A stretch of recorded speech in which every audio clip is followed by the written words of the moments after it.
Io passo la parola a Marco, che è padrone di casa e quindi ci dà un primo saluto e le prime due considerazioni. Grazie Sara, buongiorno anche da parte mia a tutti voi, benvenuti al Cinema C.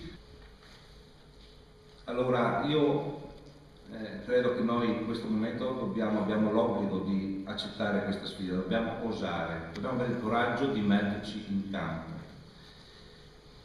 Dobbiamo prima di tutto abbattere il primo ostacolo, è un ostacolo personale che troviamo in tutte le nostre attività quotidiane, è quello l'eccesso di timore.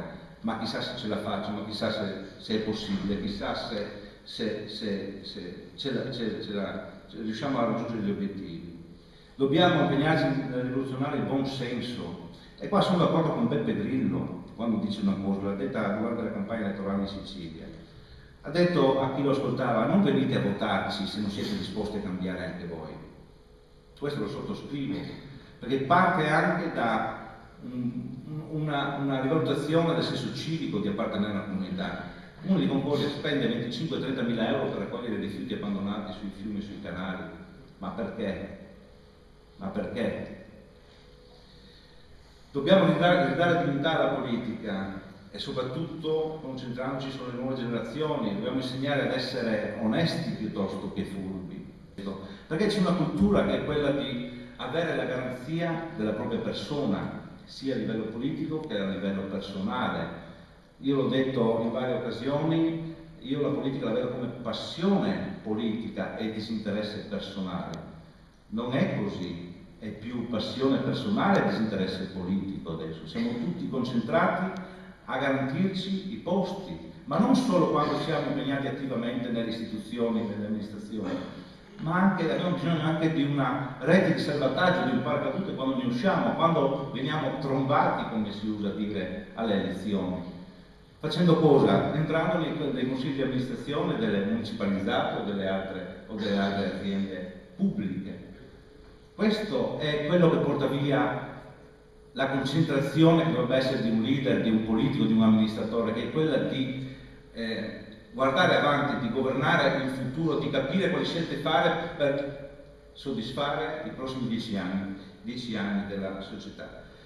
Questo è quello che blocca, che rende immobile il nostro governare, la nostra politica. E che rende immobile appunto sì, la nostra attività. Dobbiamo far emergere quelle persone credibili, oneste, che governino la cosa pubblica. E guardate, ce ne sono tante che non trovano spazio negli apparati di partito perché trovano gli sbarramenti che vi dicevo prima.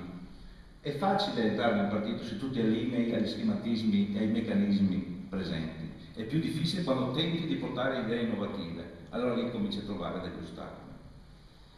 Mi ricordo nel 2004 quando, durante un congresso, credo, qua a Concordia, c'erano ancora i DS, mi sono alzato per un intervento, e per quello che dicevo prima la parola attento ti fa il male, ti farà prevedere, ho sentito le stesse parole nel 2004. Questi sono i sistemi, i criteri con i quali si governa, con l'intimidazione.